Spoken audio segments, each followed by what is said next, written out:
Hai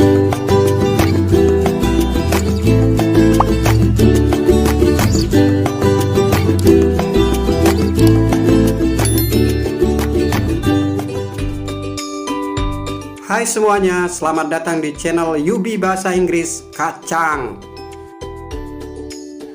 Di channel ini kita akan belajar cara mudah dan cepat memahami bahasa Inggris. Dan insya Allah setelah menonton video ini semua dijamin bisa. So stay tune terus di channel Yubi Bahasa Inggris Kacang. Let's check it out. Pada video kali ini kita akan belajar membahas tentang fungsi to be in simple present tense.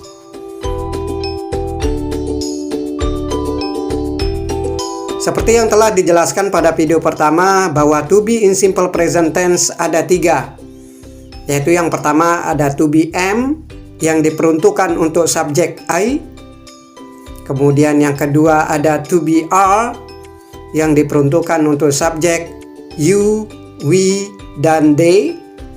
Dan yang ketiga ada to be is yang diperuntukkan untuk subjek she, he, dan it.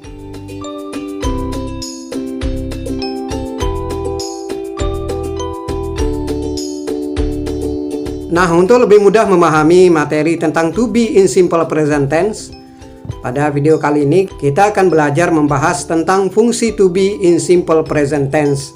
Sehingga nantinya setelah kita menonton video ini, kita akan mampu membuat kalimat positif atau affirmative sentence, yaitu kalimat berita.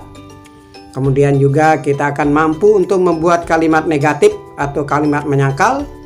Dan yang ketiga, kita akan mampu untuk membuat kalimat tanya atau interrogative sentence.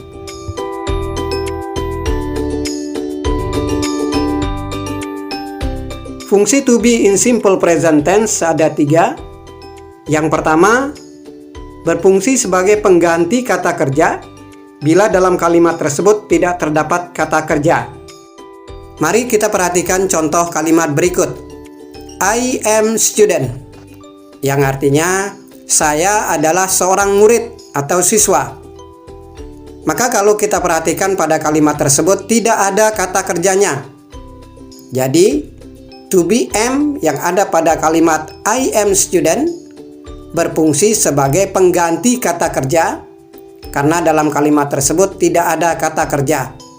Sedangkan kata student menunjukkan profesi dan dikategorikan sebagai kata benda, bukan kata kerja. Contoh selanjutnya, she is a doctor. Maka di sini kita bisa perhatikan bahwa kalimat tersebut tidak ada kata kerja.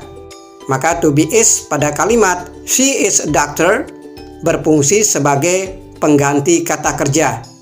Sedangkan kata doctor menunjukkan profesi dan dikategorikan sebagai kata benda, bukan kata kerja.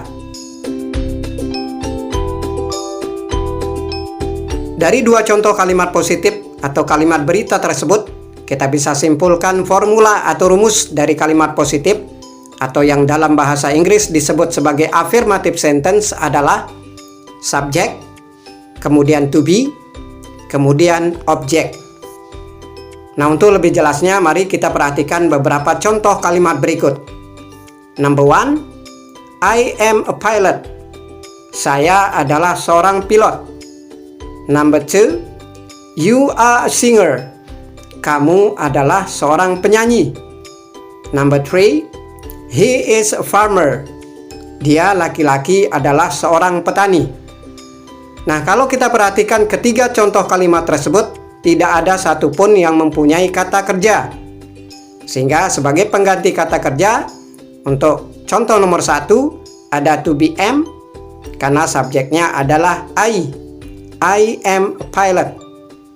Sedangkan pengganti kata kerja untuk contoh nomor 2 adalah to be are, karena subjeknya adalah you are a singer. Sedangkan pengganti kata kerja untuk contoh nomor 3 adalah to be is, karena subjeknya adalah he is a farmer.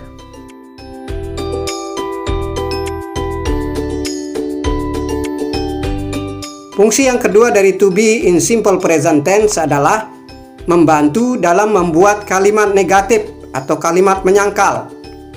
Kita bisa perhatikan contohnya pada kalimat nomor 1. Kalimat positifnya, I am a pilot. Saya adalah seorang pilot. Maka untuk merubahnya menjadi kalimat menyangkal atau kalimat negatif yang artinya saya bukan seorang pilot, maka kita bisa menambahkan kata not setelah to be. Nah, memang kata not ini merupakan ciri utama dari kalimat negatif atau kalimat menyangkal. Sehingga kalimatnya menjadi I am not a pilot. Saya bukan seorang pilot. Contoh kalimat nomor 2, kalimat positifnya, you are a singer. Kamu adalah seorang penyanyi. Nah, sekarang kita mau merubahnya menjadi kalimat negatif dengan menambahkan not setelah to be. Sehingga jawabannya untuk kalimat negatifnya menjadi you are not a singer. Kamu bukan seorang penyanyi. Dari dua contoh kalimat negatif tersebut, kita bisa simpulkan formula atau rumus dari kalimat negatif atau kalimat menyangkal adalah subjek, kemudian to be, kemudian not, kemudian objek. Nah, untuk lebih jelasnya, mari kita perhatikan beberapa contoh kalimat berikut. Number 1, kalimat positifnya, I am a pilot. Kemudian kalimat negatifnya menjadi I am not a pilot. Number 2, kalimat positifnya you are a singer. Kemudian kalimat negatifnya menjadi you are not a singer. Number 3, kalimat positifnya he is a farmer. Kemudian kalimat negatifnya menjadi he is not a farmer.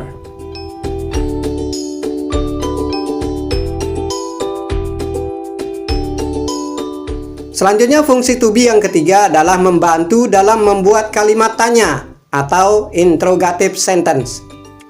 Kita bisa perhatikan beberapa contoh kalimat berikut. Number 1, kalimat positifnya I am a pilot. Saya adalah seorang pilot. Kemudian kita merubahnya menjadi kalimat negatif dengan mengatakan I am not a pilot. Saya bukan seorang pilot. Nah, selanjutnya bagaimana cara kita merubahnya menjadi kalimat tanya atau interrogative sentence? Di sini kita akan merubah formatnya dengan cara meletakkan to be di depan atau di awal kalimat. Sehingga menjadi am I a pilot? Apakah saya seorang pilot? Sehingga nanti jawabannya bisa menggunakan yes, I am. Ya, saya seorang pilot. Atau no, I'm not. Tidak, saya bukan seorang pilot. Number 2, kalimat positifnya you are a singer. Kamu adalah seorang penyanyi. Kemudian kita merubahnya menjadi kalimat negatif dengan mengatakan you are not a singer. Kamu bukan seorang penyanyi. Selanjutnya kita merubah juga menjadi kalimat tanya dengan merubah formatnya, yaitu dengan cara meletakkan to be di awal kalimat sehingga menjadi are you a singer? Apakah kamu seorang penyanyi? Sehingga jawabannya nanti bisa menggunakan yes, you are. Ya, kamu adalah seorang penyanyi. Atau no, you are not. Tidak, kamu bukan seorang penyanyi. Dari dua contoh kalimat tanya tersebut, kita bisa simpulkan formula atau rumus dari kalimat tanya atau interrogative sentence adalah to be kita letakkan di awal kalimat, kemudian diikuti dengan subjek, kemudian objek. Nah, untuk lebih jelasnya, mari kita perhatikan beberapa contoh kalimat berikut. Number 1, kalimat positifnya I am a pilot. Kemudian kalimat negatifnya menjadi I am not a pilot. Sedangkan kalimat tanya atau interrogatifnya menjadi am I a pilot? Number 2, kalimat positifnya you are a singer. Kemudian kalimat negatifnya menjadi you are not a singer. Sedangkan kalimat tanya atau interrogatifnya menjadi are you a singer? Number 3, kalimat positifnya he is a farmer. Kemudian kalimat negatifnya he is not a farmer. Sedangkan kalimat tanya atau interrogatifnya menjadi is he a farmer?